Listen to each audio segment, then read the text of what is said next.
Hey, good afternoon, everyone. Welcome to Mount Juliet Police Department's Community Connection, where we talk about all the good stuff that happened in Mount Juliet the past 7 days, talk about any incidents that occurred and upcoming events that we have, and to give a little bit of crime prevention tips too. And we missed Rich last week, but Rich is back from Chicago. And Rich, we're glad you're back. I hope you had a good trip. Oh, it was outstanding. It was a long overdue vacation. It was very recharging. It was awesome. Yeah, I heard the different stories about it. Heard you ate a lot of good food, maybe some good pizza. Oh, yeah. What's those sandwiches I like? The Chicago Philly things. What are they called? The Italian beef sandwiches. Italian not beef, even yes. close to a Philly. I guess not even close to a Philly. Did you have an Italian beef? Yep. All right, awesome. Sure did. Good stuff. So, folks, thanks for joining. There's a couple of you here. 64 of you watching live. And Becky, good afternoon. Glad you're here. Danny, glad you're here too. And just scrolling down the list, there's a lot of different folks here. And Haney, welcome as well. Glad you're here, and Lisa too. So, here, folks, give us a little warm welcome in the comments. Be glad to hear from you. Hey, there's the mayor of Kelsey Glen, John Cody. Glad you're here, Cody, or John. Thank you for being here. All right, so Rich, let's go into it. Let's go with the weekly update. All right, so this week we're covering the week of June the 17th through June the 23rd. And getting right into our numbers, we had 766 police calls for service, 63 fire department calls for service, 17 crime reports, 49 arrest charges, 42 non-injury crashes, and 7 injury crashes. So those injury crash numbers are down good, but that non-injury crash number is a monster.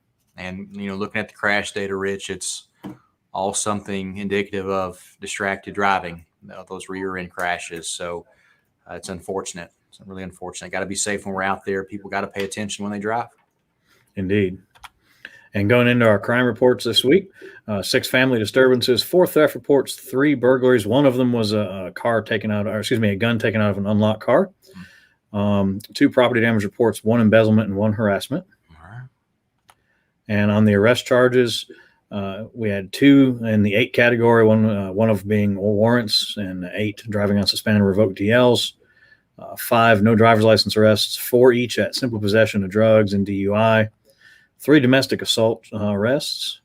And then the 2 categories covered possession of drug paraphernalia, possession of a firearm while under the influence, implied consent violations, fugitive from justice, and all of our 1 categories, manufacture or sale of controlled substance, unruly juvenile, resisting arrest, public intoxication, simple assault, unlawful weapon possession, leaving the scene of an accident with damage, and harassment, and a reckless driving charge. Wow. Our officers have been busy. It's been a busy week. And then getting into our Guardian Shield program this week, it's been some good numbers this week. We got 71 stolen cars total since its inception, 37 stolen plates, 3 stolen trailers, 1 missing juvenile, and 18 wanted persons. All good stuff. And Guardian Shield continues to lead to some serious arrests out there with some dangerous people are traveling through our community, whether they're in a stolen vehicle or they are a wanted person wanted for serious crimes. Guardian Shield alerts on their presence, and our officers find them, initiate a stop. All good stuff.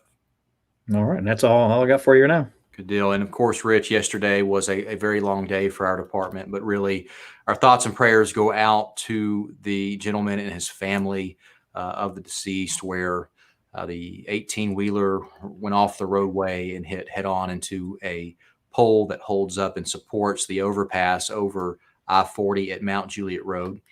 Rich, I got the phone call about 5:15ish yesterday morning. They told me it was a very, very bad crash, what the impact was. So I put on the uniform quickly, put on a ball cap, and got in my car and raced out to the scene. And we immediately began a traffic plan for that. That kind of continues to go on today. At peak, we had about 12 staff members out there dedicated to that. Rich, I know you got out there pretty quick with the community service vehicle and the message board and all of the different cones. And we did the best that we could to manage traffic. When you have Mount Juliet Road, one of your major arteries, blocked, and then you have a major artery of I-40 blocked headed westbound, you got to do a lot of things to make sure it flows correctly. We detoured traffic off 40 and then back onto 40 around the bridge. And there were different points of detour for Mount Juliet Road, both north and southbound. And it seemed after about, 4 hours, Rich, we were able to get some more lanes open after different engineers came out, looked at the bridge, gave the traffic plan for that of closing the lane over I-40 northbound on Mountain Juliet Road to keep weight off of that side. And then now they're telling us it's going to be about 3 weeks until that repair is complete and everything is back to normal at the overpass. But obviously there's some inconvenience there for everyone. But really, a family lost a loved one, and it's really hard to compare inconvenience to losing a loved one. But our officers did great work. We did what we could to ensure it was the best possible outcome for our community. And we're just grateful for everyone who worked those long hours and showed up early after a short sleep and got there to do what we could. Any information from you about that, Rich? Yeah, for sure. And absolutely thoughts and prayers to that family. It's heartbreaking whenever we lose a life on our roadways. But on the positive side of things, everyone worked so well together, from our police team, the fire team, Wilson County Emergency Management, TDOT, Highway Patrol. Everything clicked as well as it could. Everything did great. And folks, in the aftermath of all this, as Captain touched on, with the one lane of the overpass closed down while the engineers and the construction crew does what they have to do to make it completely safe again, use extreme caution on that 226B eastbound off ramp, folks. That's that one that curves back around as you're coming off eastbound, getting up onto the overpass there. That lane that we have closed is that 226B ramp coming north. The ramp is still open, but when you get up on that overpass, it cuts off right there at the top of the ramp, and you have to be very cautious when you cut over into that left lane. So we've got plenty of signage and plenty of cones and barricades out there to warn you, but just please be cautious, folks. We don't want this, what was an unfortunate tragedy, to end up sparking another tragedy. So just be cautious when you're getting off of that 226B ramp, please, folks. Yeah, for sure. And Rich, it goes back to paying attention when you're driving, right? And if you're paying attention, you will see all the different warning signs where you have to stop or where the lane changes. But our worry is folks who don't pay attention when they drive. They don't see it. They have crashes, because they just don't see the hazard in front of them. And they just expect the road to be nice and clear, which it's not always nice and clear. Hazards happen on our roadways, and that's why it's so important to pay attention when we drive. But again, thoughts and prayers with the family. If you can, use Golden Bear Gateway. If you live on the north side of town, Golden Bear Gateway, exit 229 is a great exit. It loops you back northbound. There's multiple different roadways to take once you get on Golden Bear Gateway to get back on Mount Juliet Road, which is Division Street to Old Lebanon Dirt Road to Mount Juliet Road, or Division Street straight to Mount Juliet Road, or keep going up Golden Bear Gateway all the way to Lebanon Road. It's a nice, large, wide open roadway. There are no traffic delays out there at all. So if you live on the north side of town, consider using Golden Bear Gateway to take some of that traffic off of the Mount Juliet Road exit. It will certainly help with things if we can get more of the traffic off of that interchange and placed on the interchange at Golden Bear Gateway.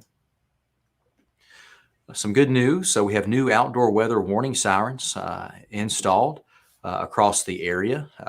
In the city limits, there's a new one at Green Hill High School, which that helps the residents in the Stone Hollow, Tuscan Gardens, and Jackson Hills community. And we have another one too at Green Hill High School, which helps the residents on that end of town. Nichols Vale, Wintry Trace, Nonalva Road area, Lebanon Road corridor by South Green Hill Road. And there's also one out at Wilson Central High School. So that's good stuff. But just know they're outdoor weather warning sirens. They are not meant to wake you up or to be heard indoors if there is a tornado approaching.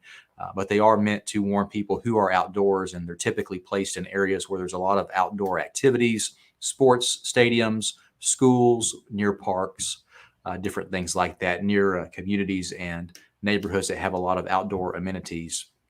That's where they're placed, but they're meant to warn you when you are outdoors. The Wilson County Emergency Management Agency manages the outdoor weather warning siren program across Wilson County, and we're just glad to see new sirens in our community, which is in addition to what we currently already have.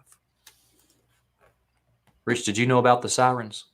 I heard they were coming. I didn't know they had them in yet. Yep, they are in. Marty Hegman, one of the captains out that way, called me yesterday and wanted to provide me the information so I could give it on our weekly update. But they are installing them this week. I think one is already complete and one's supposed to be complete today. And speaking of tornadoes, here is a concept drawing, a more clear drawing of what our police headquarters will likely look like. Just kind of a brief line sketch of it.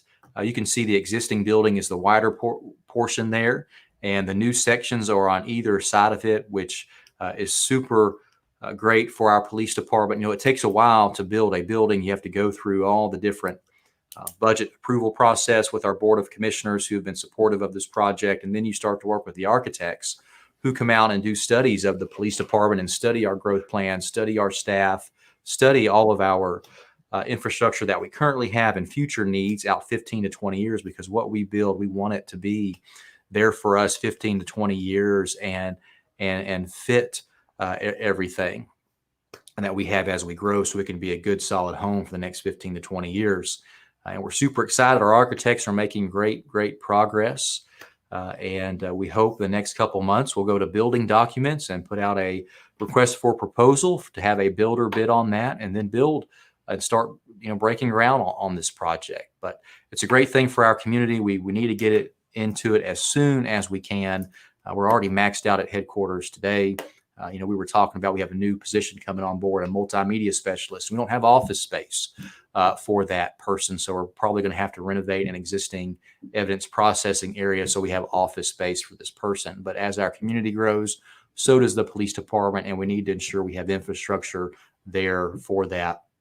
And we are moving right along. We've been in this process for about 8 months now.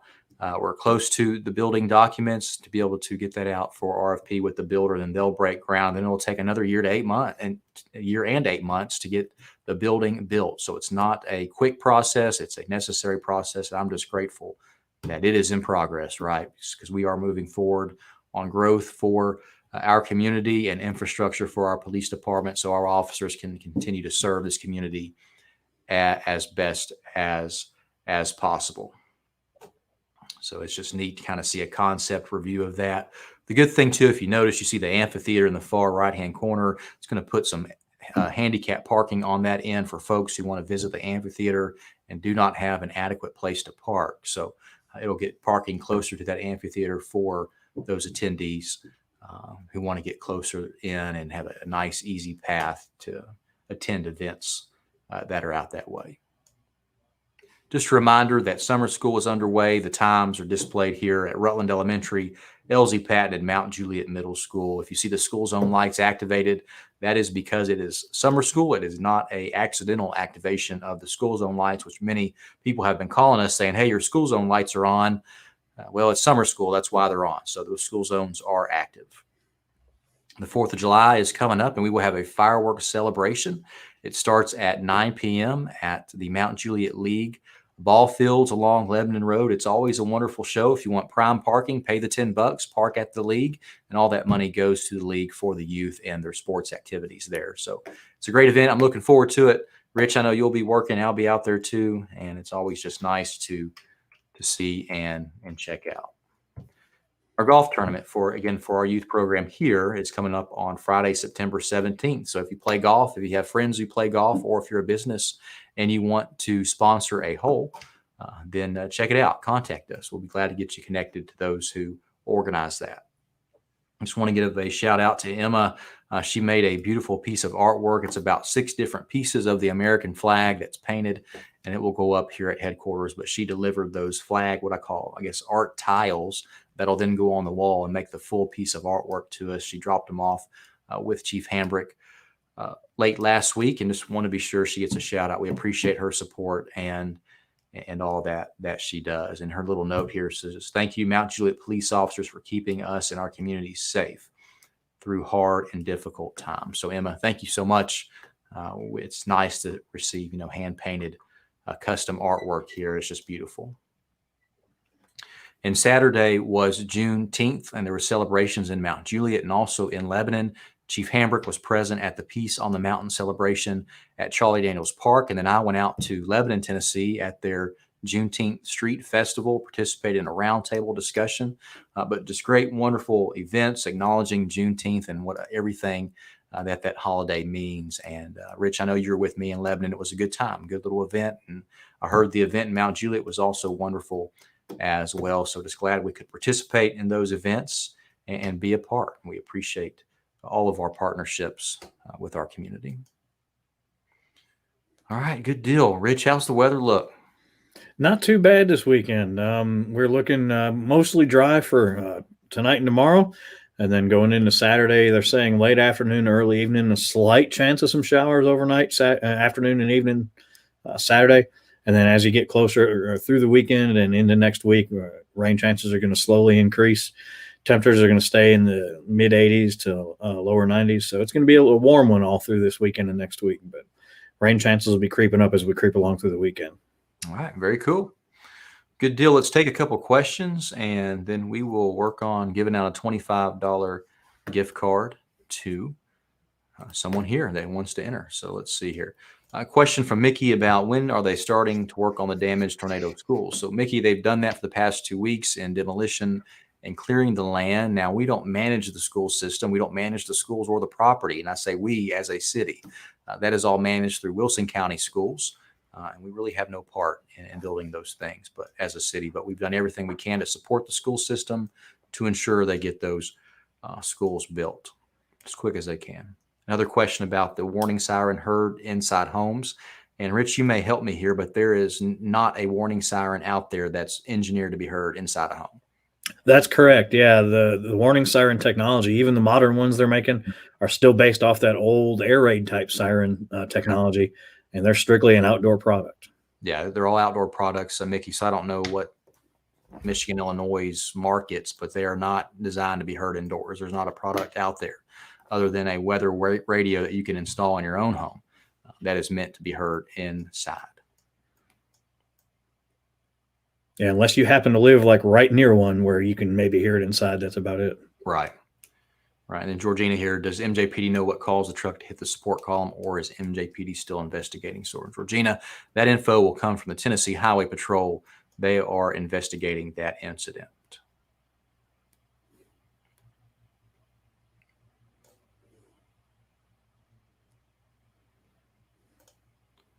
So Rebecca here with the question, people that live on the Providence side, what other routes can we take to get to the other side of Mount Juliet? So there's a lot of easy routes there. Golden Bear Gateway is your biggest artery. So take out of Belinda City, take South Rutland to Beckwith, and then at Beckwith turns into Golden Bear Gateway. Or you can go down to Central Pike and take Central Pike to Chandler Road, and then up to Old Lebanon Dirt Road to get on the north side of town. So there's many ways to avoid Mount Juliet Road. I always suggest folks just to look at a map app that you may have on your phone. Apple Maps, Google Maps, Waze are all very helpful to try to get around any type of blockage that may occur on the roadway.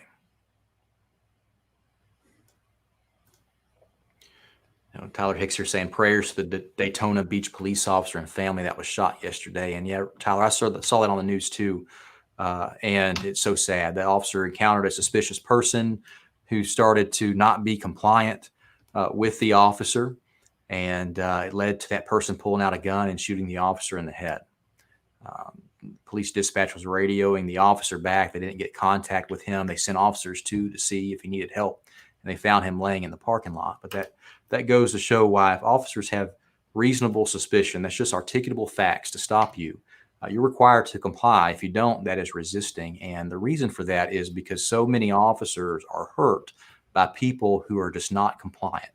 They're resistive. They don't follow the officer's commands. That person then reaches for a weapon and ends up shooting the officer or hurting the officer. But all those laws are in place for compliance to ensure that both ends are safe, the officer and the suspect. And that's why officers work to ensure control of people because they never know when one is going to pull out a handgun and shoot them. Unfortunately, we don't get to have some type of magical intelligence about people we deal with. We have no idea what their background is, what their history is, what they may be wanted for or running from.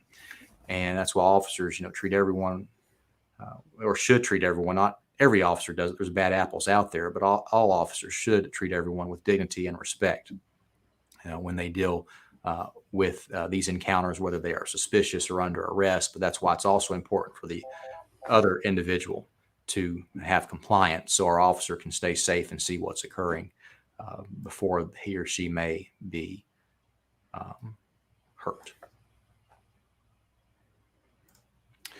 John Cody has a question about an accident on Old Lebanon Dirt Road the other night. So, John, what you're speaking of is a single vehicle crash the other night on Old Lebanon Dirt Road. A vehicle, a truck, a single cab truck with 3 people inside, just lost control and then hit head on a tree. Likely some speed was probably a factor in the losing control, then hitting the tree, and 2 were transported with non-life-threatening injuries to the hospital.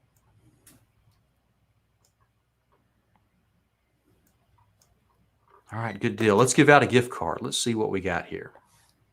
Let me get my phone ready. No, Rich, you're not. No, you're trying to get the $25 gift card to Home Depot, aren't you? One of these days, I'll sneak one in on you. Yeah, we'll pass you up. We'll do a redraw. Let's see what we get. All right, folks, if you can, just type in hashtag MJPD Live, just how you see it on the screen, and that will make you eligible to win a $25 gift card to Home Depot, and then we will take it to you. And I still have Aaron's gift card from last week. So, Aaron, if you're watching, it's coming to you. I'm sorry. It's just been quite a busy week and haven't made it out that way to drop it off at your house, but we'll get it dropped off to you soon. But, folks, type in hashtag MJPD Live. It collects the entries, and then you will be eligible in the drawing for the giveaway of the gift card. Be sure that your entry is typed just like you see it. All one word, no spaces before or after or in between. I see some entries. Some have misspellings in it. Some have just MJPD, but make sure it's just like what you see, MJPD Live, and then we'll do the drawing. You know, one thing, Rich, about that crash yesterday that many may not know of, but there is a pipe that runs under the overpass. That is a natural gas pipeline. And it literally runs under the overpass and was just above the cab of the truck that was on fire. That could have been a very bad situation. Thankfully, we have great firefighters, a great fire department who rushed out there to the scene and immediately began a plan to knock down that fire so it would not create further damage to the bridge or penetrate that pipe with enough heat to where it led to the exposure to that natural gas, which, of course, fire and natural gas do not mix well, right? And that would have been an awful, awful event. And we're just grateful that our fire department has good training, has the resources that they need, has good employees and firefighters that just dedicate themselves to keeping Mount Juliet safe. And they did a good job under the circumstances that they had to get that fire out quickly. Yeah, for sure. They always go above and beyond that team. They do a great job. Mm-hmm, for sure. All right, let's do a draw. Who we got? Who do you think's going to win, Rich? Maybe Rob Gallagher will get it. All right, Colton Willits. So congratulations, Colton. I'm going to type my email in the comments, and we will either drop off the gift card if you live inside the city or near the city, or we will mail it to you if you live outside the city. So just shoot me an email with your address, and we'll get this gift card to Home Depot, $25 to you very, very soon. Rich, the giveaway tool is always fun. Yeah, that's a good time. Yeah, it's just neat to give stuff away and give people a chance to win something. I like it. It's good stuff. So, Colton, congratulations. Shoot me that email, and we will get it to you. Any other questions, folks? Just type that in. I thought I saw one come in from Austin about are we hiring police officers? In Austin, we are hiring police officers. We're also hiring a multimedia digital evidence specialist, which basically is a content creator, someone who has experience in photography, videography, editing, and producing content and graphics is what we are looking for to join the team to help us further our community outreach on the digital side of everything. And also just highlight the good work of our staff each and every day. We're also hiring a dispatcher as well. And it's all super great benefits for a wonderful city that really is looking after their employees. And we all recently just got finally up to market raises and more. And we're just blessed to have a group of elected officials that care about our employees and want to be sure that we are well taken care of.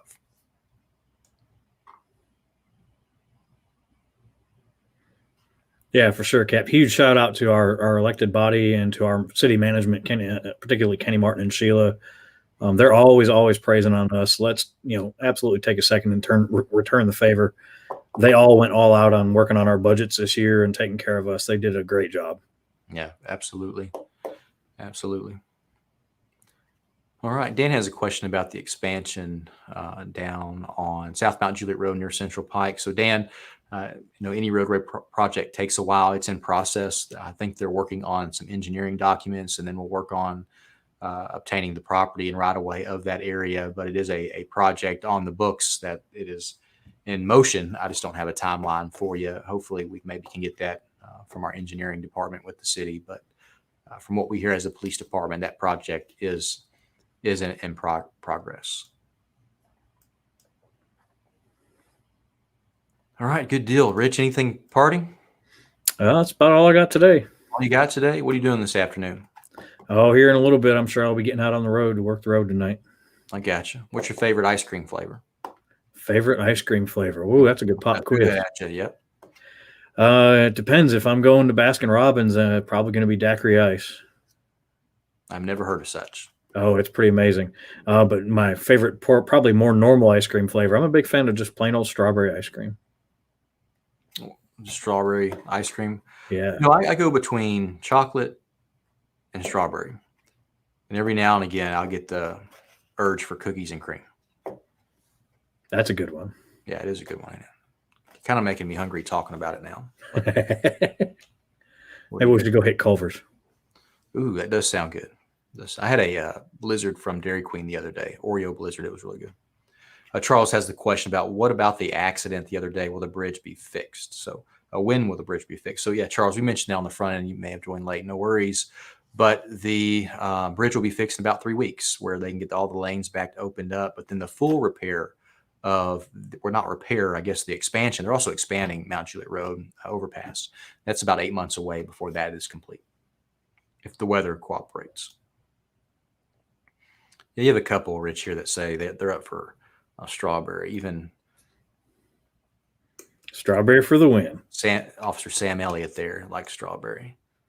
And it's awful coincidental too that tonight happens to be the super strawberry moon night. So yeah, it's a really big full moon, just ringing in the peak strawberry season. So full moon and police work does not go well together, though, Rich. So no, you're absolutely right. And people always think it's a myth, but it's not. It's legit. Really, yeah, you're right. It isn't. The moon yesterday was pretty big, and I was wondering. Give a shout out to your brother, Rich. He says the Mac Island Fudge at Shop Springs Creamery near Watertown. Oh, nice. Have you ever been to that creamery? I haven't, but since they moved out to Lebanon, they've been hitting it pretty regular. Yeah, so your brother lives in Lebanon now, right? So he's pretty close to that. Yep. So I have not been out there. I always hear good things about Shop Springs Creamery. I need to make it out there. Really need to make it out there. All right, folks. Colton, we'll get this to you. Shoot me an email so I can get it to you. Aaron, you were here last week. I still have yours to drop it off at your place, and we will get those gift cards to you. But folks, thanks for joining. We are here to serve and do whatever we can to keep this community safe. And thank you so much for your support. Have a wonderful weekend. Be safe. Enjoy the full moon tonight. And if you need anything, just call us. We're here for you. Take care.